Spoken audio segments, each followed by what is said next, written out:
Hello and welcome to my review of Zardu Layak and Blade Slaves for the Wordbearers Legion for Warhammer the Horus Heresy from Games Workshop. Well, it was Forge World, but it's Games Workshop's web store.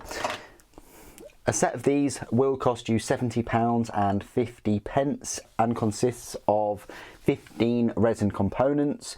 You get a 30mm round base and two 40mm round bases.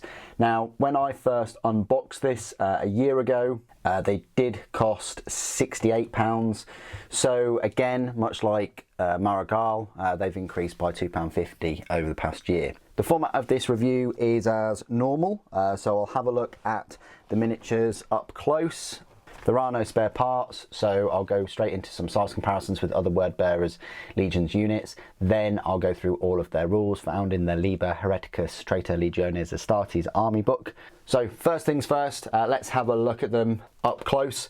So the star of the show, Zardu Layak, he was shamed and sickened by the 17th Legion's brutal censure at Monarchia and descended into madness and embraced the primordial truth, growing in both power and forbidden wisdom.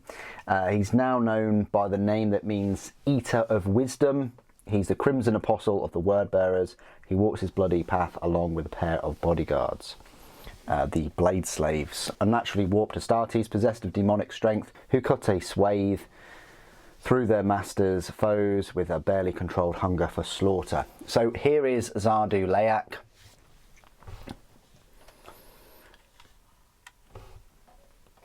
Nice looking mini. You could use him as a diabolist for a Traitor Legiones army, I guess, but there are plenty of Wordbearers icons and things, such as like the Flaming Skull. He's got his staff there, which is very nice. It's a bit odd in terms of like where the supports are. I think I've actually cut one of the spikes that connects there, but where they go through the other blade and parts, they look very much like flash that you get, so that's probably the reason why I cut that one off, or maybe it just broke off, I'm not sure. But yeah, you've got this staff here with this incense, you've got a skull hanging from it. Zardu Layak himself has got a very interesting face there. He's got like 6 eyes, very insect type of face with some sharp fangs there. His gorget has this incense thing with a couple of chalices. You've got a horn thing for his belt. His Mark forearm is looking good. He's got a book there. He's got a clenched fist. All these apostles and things, they don't really have, you know, power armor for their, you know, forearms and things. Well, at least I don't think Erebus does. I think he has a glove. Probably easing quicker to read through pages and perform rituals and things. But yeah, power plant is quite interesting. Such a foreshadowing of Chaos Space Marines, really, with these extra spikes and things dangling from them. The other shoulder pauldron, it's very nice too, and he has got his gauntlet for his right hand, and there you go. So that's Zardu Layak, nice looking apostle there. Blade Slaves are big, they're on the Terminated bases. This is one of them.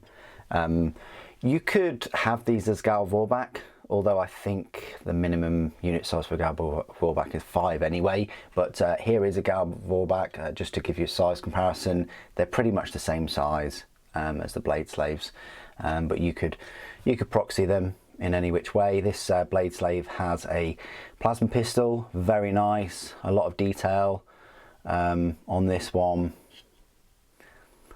Lots of icons and sort of mutations, demonic gifts, as it were. This whole right arm is kind of elongated and more muscular, chitin skin. The sword is a very big sort of bone sword with some eyes in it and things. Maybe it is like a possessed, tainted weapon, but nothing going on with his left arm. The sort of neck is elongated, the shoulder pauldron's been pushed up, there are bone protrusions from the power plant, the head is moved out and like a snout almost.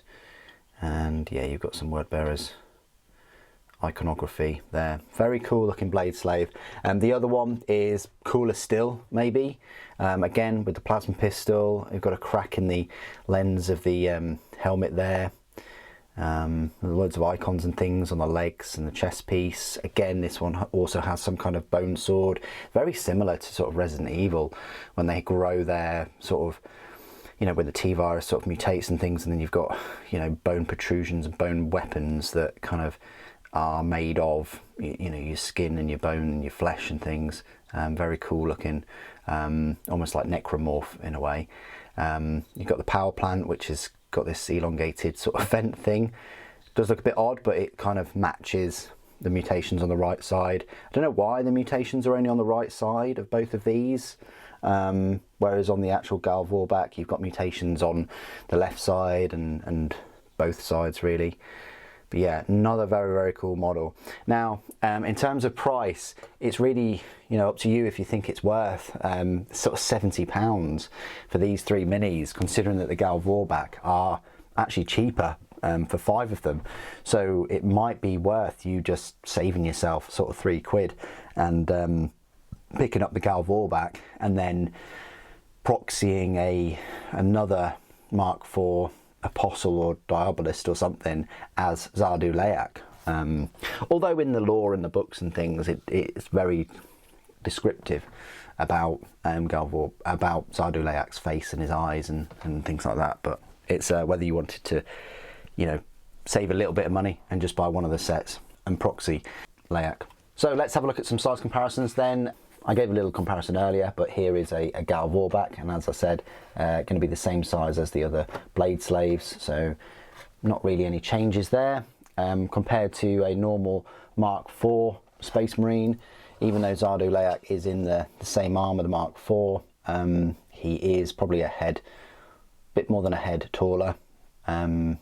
And I don't think that that is the pose. If you see where the hips are a fair bit bigger, the torso is bigger, and the shoulder pauldrons sit higher too. So yeah, he is going to tower above a lot of your normal standard Space Marines. I've got the Ashen Circle, which is a bit odd to do a comparison with, but Ashen Circle are sort of shorter again.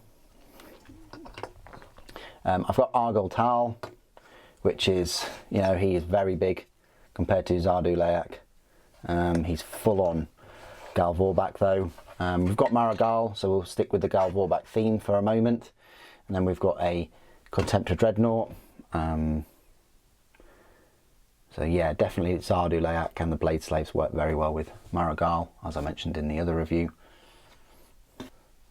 What size comparison would not be complete without the man himself, Lorgar. I suppose I could give you a comparison with Lorgar and Zardu Layak without the base. Yeah, Zardu Layak barely comes up to his hips really, probably about his hips, just waist height compared to the Primarch. And then some comparisons with standard Space Marines. So you've got a Mark III, Mark VI and the new Mark III. You know, even compared to the new Mark VI, Zardu Layak is taller. So, you know, if you've got some Mark VIs, Zardu Layak is going to fit right at home with those. Going to fit right at home with the Mark IIIs as well. He's a bit taller than Mark III, and the Blade Slaves, of course, are, you know, maybe not taller because of their sort of poses, but definitely big and chunky. You know, it's their sort of equivalent to Terminators, I guess. And the final size comparisons just with the usual 40k miniatures. So we've got a Space Marine, a Primaris and Sly Marbo. So a standard Space Marine will be a bit smaller than Layak. A Primaris is kind of the same height, maybe a tiny bit taller, but he does have the spikes, but definitely where the power plant is, just a very smidgen taller, the Primaris. Not that they'd ever meet in battle or anything, but, and Sly Marbo is, yeah, as you'd expect, chest plate height. Yeah, there's the Gal Vorbak next to a Primaris. And a standard Space Marine.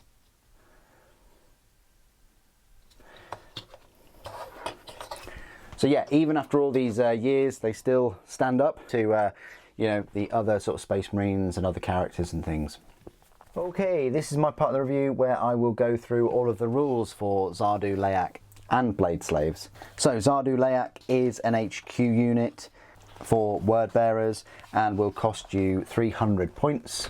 His stat line reads as follows. Zardu Layak has a movement of 7 inches, weapon skill 5, ballistic skill 5, strength 4, toughness 4, 4 wounds, initiative 5, 4 attacks, leadership 10 and a save of 2+. The Blade Slaves have a movement of 7 inches, weapon skill 5, ballistic skill 4, strength is 6, toughness 5, 3 wounds, initiative 5, attacks 3, leadership 8 and a save of 3+. So the Blade Slaves have a worse ballistic skill but a better strength, a better toughness, fewer wounds and fewer attacks and a worse leadership. Everything else is the same. So the war gear for Zardu Layak is a bolt pistol and then the Asura's Charis, Artificer Armour, Iron Halo, the Panoply of Flame, frag grenades and crack grenades. The war gear for the Blade Slaves is Plasma Pistol, Anacatis Blade, Power Armour, frag grenades and crack grenades. Unit type, Zardu Layak is an infantry corrupted psychic character unique and Blade Slaves are infantry corrupted. Special rules for Zardu Layak. Legiones Astartes word bearers, Master of the Legion, independent character, relentless, fearless, hatred, loyalists, Binder of Souls, traitor, warlord, the Eater of Wisdom. Special rules for the Blade Slaves, Legiones Astartes word bearers, rage 2, bulky 2, feel no pain 5+, chosen warriors, relentless. So warlord, the Eater of Wisdom. If Zardu Layak is the army's warlord, then the controlling player may choose up to 3 friendly units composed entirely of models with the corrupted unit subtype from the same army as Zardu Layak. At the beginning of the battle, before any models are deployed, all models in each of the selected units gains a bonus of +1 to its strength and movement characteristics, but must take a leadership test at the end of each of the controlling player's turns. If that test is failed, the unit suffers perils of the warp, while if it is not failed, there is no effect that turn. In addition, an army with Zardu Layak as its warlord may make an additional reaction during the opposing player's assault phase, as long as Zardu Layak has not been removed as a casualty. The Asura's Charis. The weapon listed, Zardu Charis. It's a force weapon, strength of the user, which would be 4, AP2, melee, unwieldy, force. The Anacatis blades, which are what the Blade Slaves have, their strength of the user, which would be 6, AP3, melee, murderous strike 5+, brutal 2. So that's horrific. So, you know, again, it's another Gal Vorbak unit that has murderous strike weapons and, you know, AP3 as well. So you're rocking your 6 attacks there. You know, you've even got Zardu Layak's Asura's Charis having AP2 as well. You're coming in there with 10 attacks with these 3 that are AP3 or AP2. The Panoply of Flame, all models with the Legiones Astartes wordbearer rule, special rule, within 12 inches of the Panoply of Flame add a +1 modifier to their score when determining victory in assaults and +1 to their sweep and advance rolls. Binder of Souls, Zardu Layak gains the psychic discipline Soul Binding and may not select any other psychic discipline. So, psychic discipline, Soul Binding. A psychic with this discipline gains all the listed powers, weapon and other special rules, as well as the etheric lightning psychic weapon. So Soul Binding, it's a psychic power. When an enemy unit declares it will make a reaction to Zardu Layak or any unit he has joined, the controlling player may choose to have Zardu Layak immediately suffer perils of the warp, resolving all wounds inflicted before any part of the reaction is resolved. If Zardu Layak is not removed as a casualty, then that reaction is cancelled. The reactive player does not expend a point of their reaction allotment, and if the reaction could only be used a limited number of times, it is not considered to have been used in this instance, and the unit that declared the reaction gains no benefit and takes no action. Telepathic Chains, it's a psychic weapon. It's a range of 36 inches, strength 2, doesn't have an AP, but it is assault 4, pinning, shell shock 3, psychic focus.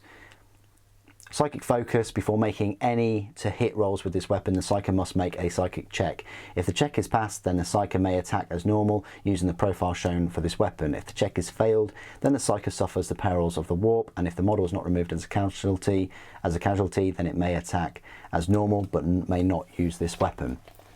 So there you go. They are all of the rules for Zardu Layak and the Blade Slaves. Pretty nice. You know, 300 points though. It is, you know, these three guys are 60 points more than the Mara Guard Dreadnought, and the Mara Guard Dreadnought is arguably more survivable and faster, has better strengths, has better weapons, really. So it wouldn't really be a tough choice what to go for unless you really want those psychic powers. Put it in perspective, a Gal Vorbat squad that has strength 5 instead of strength 6, but has the same toughness, same wounds, same saves, attacks, and is a bit quicker at you know, movement 8, has those bolt spitters and tainted talons. They are cheaper at 275 points. So although these are expensive, both points cost and actual cost, you're really getting them for both Zardu Layak psychic powers, the +1 to strength and movement characteristics, being the Eater of Wisdom, and those Anakatis blades with the Murder Strike 5+, and the incredible AP that all of their weapons in this group have. What do you guys think of Zardu Layak and Blade Slaves? Please do put your thoughts and opinions down in the comments below. It'd be good to hear from you. Thank you for watching. Death to the False Emperor.